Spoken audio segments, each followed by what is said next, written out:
আরও নতুন ভিডিও দেখতে চান? তাহলে অবশ্যই আজই সাবস্ক্রাইব করুন আমাদের ইউটিউব চ্যানেল সংবাদ বিশ্ব বাংলা।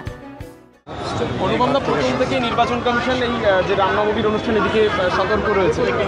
দিলীপ ঘোষ নিজে বলেছেন অস্ত্র মিছিল হবে, এই যে বিষয়টা সেটা নিয়ে কি বলবেন? বলুন। নির্বাচন কমিশনের নজরে কিন্তু এই রামনবমী রয়েছে প্রথম থেকে, এবং বিজেপির উপরে যেরকমভাবে ঘাত প্রতিঘাত নেমে আসে সেই রামনবমীর যে মিছিল সেটা নিয়ে কিছু বলবেন? দেখুন, আমরা শান্তিপূর্ণ মিছিল করছি। এখানে কোনো পলিটিক্যাল ব্যানার নেই, কোনো অস্ত্র নেই, কোনো বাইক নেই।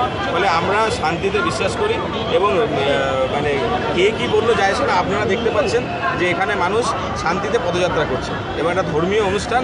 এখানে কোনো রাজনৈতিকরণ হচ্ছে না এবং এখানে কেউ একটা দেখাতে পারবেন না যে কোনো দলীয় ফ্ল্যাগ নিয়ে এসেছে। ফলে এগুলো যেগুলো বলছে সেগুলো শাসক দলের কিছু ছড়ানো গুজব, তার উপর ভিত্তি করে বলছে। ববি হাকিম বলছেন যে রামকে ওরা পোলিং এজেন্ট বানিয়ে দিয়েছে। আজকে রামনবমীর অনুষ্ঠান কতটা তাৎপর্যপূর্ণ? আজকে দেখুন, ববি হাকিম কী বললেন বা আর কে কী বললেন কোনো যায় আসে না। কারণ ব্যাপারটা হচ্ছে ধর্ম নিয়ে রাজনীতি কীভাবে করতে হয় এটা তৃণমূল কংগ্রেসই শিখিয়েছে গোটা পশ্চিমবঙ্গবাসীকে। কখনও মানে তৃণমূলের দলনেত্রী হয়ে যাচ্ছেন মুসলিম, উনি নামাজ পড়তে চলে যাচ্ছেন, আবার কখনো হয়ে যাচ্ছেন হিন্দু।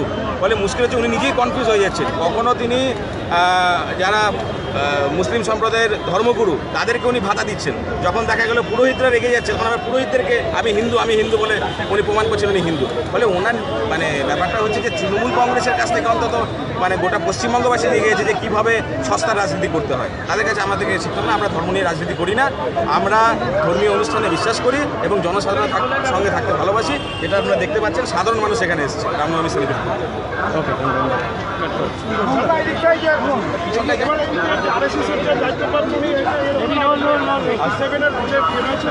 মাইকটা খাওয়া না, মাইকটা খাওয়া না।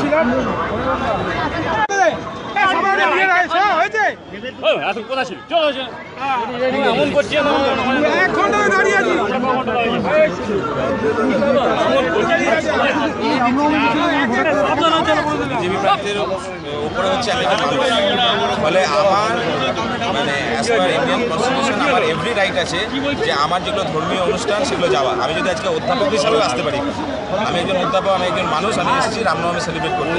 এখানে কোনো ধর্মীয়করণের কোনো প্রশ্ন আসছে। আর যেগুলো করছে এগুলো হচ্ছে যে আমাদের যারা মানে আমাদের রাজ্যে যে দল শাসন করছে তাদের একটা কালচার যে ধর্মীয় উস্কানি দিয়ে মানুষকে বিব্রত করা। এবং আপনারাও দেখেছেন যে আগে কলকাতা বিভিন্ন জায়গায় মমতা ব্যানার্জি নামাজ পড়ছেন সেই ছবি থাকতে। এখন হয়তো উনি দেখছেন যে মানে মুসলিম সম্প্রদায়কে খুশি করতে গিয়ে হিন্দু সম্প্রদায় চলে যাচ্ছে, উনি এখন আমি হিন্দু চিৎকার করছেন। ফলে এইগুলো মানে শাসক দলের কালচার, আমাদের কালচার না। আমরা এসেছি সাধারণ মানুষের সঙ্গে সেলিব্রেট করতে এবং এখানে দেখবেন কোনো দলীয় পতাকা নেই, কোনো বাইক নেই, কোনো তরোয়াল নেই। আমরা খুব শান্তিপূর্ণভাবে জনসাধারণের আবেগে ভেসে আজকে রামনবমী সেলিব্রেট করছি।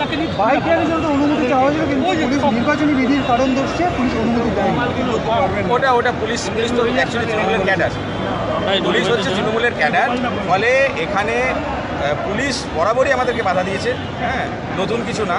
কারণ যেখানেই যে জায়গাতেই বিজেপির বা আমাদের দলের মনোভাবাপন্ন জনসাধারণের ভিড় দেখেছে, শাসক দল সেখানেই চেয়েছে যে পুলিশ দিয়ে বাধা সৃষ্টি করবে। ফলে এটা এখন তো পুলিশ সার্ভিস করে না, এখন তৃণমূলের সার্ভিস করে।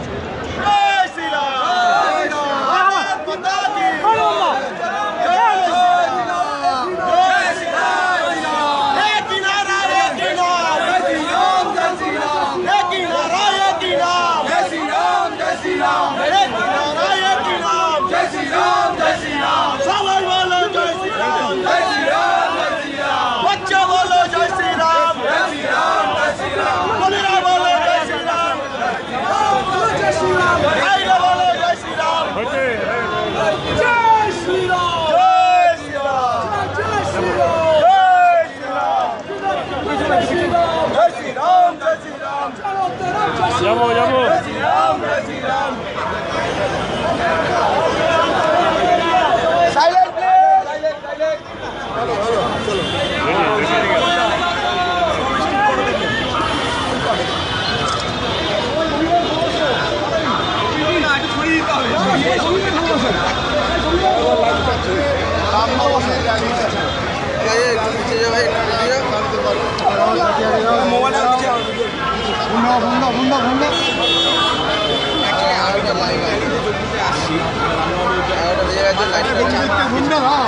এবং কি ভুলভাল কারণ ড্রাইভারকে আর জিজ্ঞেস করেন যে ড্রাইভিং লাইসেন্স আছে কখনো বলা যে সিট বেল্ট পরা হয়েছে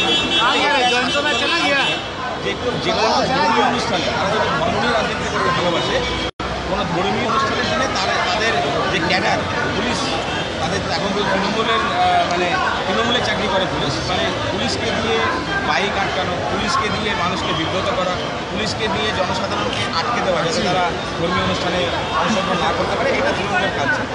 এটা নতুন করে বলা হচ্ছে আমি নিজে প্রার্থী হয়ে মুক্ত হই। আমি আজকে 45 মিনিটে পৌঁছালাম, কারণ আমার গাড়িটা 4 জায়গায় আটকেছে। এটা নতুন কিছু। আপনি যাদবপুর কেন্দ্র থেকে দাঁড়িয়েছেন, কিছুদিন আগে ছিলেন মাটি মানুষ, এখন হয়ে গেলেন একজন জয় শ্রীরাম। কতটা কষ্ট হল? কষ্ট কিছু হয়নি, কারণ আমি দল চাইনি, দল আমাকে ছেড়েছে। তৃণমূল কংগ্রেস কিন্তু আমি ছাড়িনি। আপনাদের কাছে কী ইনফরমেশন আছে জানি না, যে আমি কিন্তু ওই দল বদল করা অপরচুনিস্ট পলিটিশিয়ান নয়। তৃণমূল কংগ্রেস আমাকে ছেড়েছে। 2 মাস ওয়েট করেছিলাম, কারণ আমি চেয়েছিলাম যে রাজনীতিতে দরকার পড়লে একটা বিরতি নেব। কিন্তু যখন অমিত শাহ সুবিধা করে ডেকে বললেন যে সাফোকেশন বা যে দমবন্ধ করা পরিবেশ তৃণমূলে ফেস করেছো, যে কারণে কোনো কাজ করতে পারেনি, তোমাকে বলা হয়েছিল সাদা কাগজে সই করে দাও, সেটা অন্তত এখানে হবে না। প্লাস হচ্ছে 2014 সালে যখন এমপি হই, তখন আমার প্রচুর বিজেপি এমপি বন্ধু হয়েছিল। তাদের কাছে থেকে তাদের অভিজ্ঞতা শুনলাম তারা কতটা কাজ করতে পারছে। তাদের সঙ্গে কথা বলে এটা বুঝেছিলাম যে এই দলে অন্তত আপনি যদি জনগণের কথা মাথায় রেখে কোনো প্রজেক্ট বা পরিকল্পনা নেন, সেটা পাস হয়ে যায় বা সেটার পূর্ণ সমর্থন দলীয় নেতৃত্বে যে মানুষের জন্য কাজ করে। আর তৃণমূলে যেটা হয়, তৃণমূল নেতৃত্বে যেগুলো পকেট গরম করবে সেই প্রজেক্টগুলোকে বেশি দায়িত্ব দিয়ে করানো হয়। আপনাদের বড় অভিযোগ করলেন যে সাদা কাগজে সই করে চাপে করতে চাপ যাতে নাহলে মাঝে মাঝে ফেসবুকে 2015 সাল থেকে কেন বারবার বলতাম যে দম বন্ধ করা পরিবেশ। প্রথমে তো ভেবেছিলাম, আমি পেশায় অধ্যাপক, আমার রাজনীতিটা আমার কাছে কম্পালশন না, রাজনীতি আমাদের চয়েস।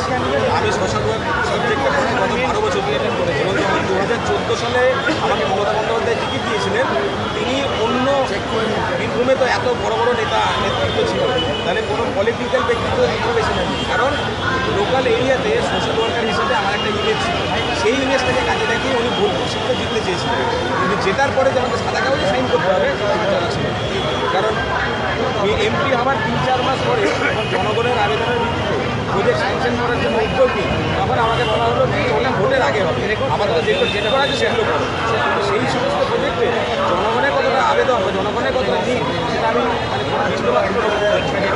যার কারণে বোলপুরে স্টেডিয়াম বানানো হবে, সুইমিং পুল বানানো হবে, যে জায়গায় মানুষ জল না খেতে মারা যাচ্ছে, সেটার জন্য আমি বহু আগে প্রতিবাদ করেছিলাম ফেসবুকে। এর জন্য আমাদের মিডিয়া আমাকে ট্যাগ দিচ্ছিল বিতর্কিত সাংসদ, কারণ যেহেতু সরকার সময় বলতে পারত।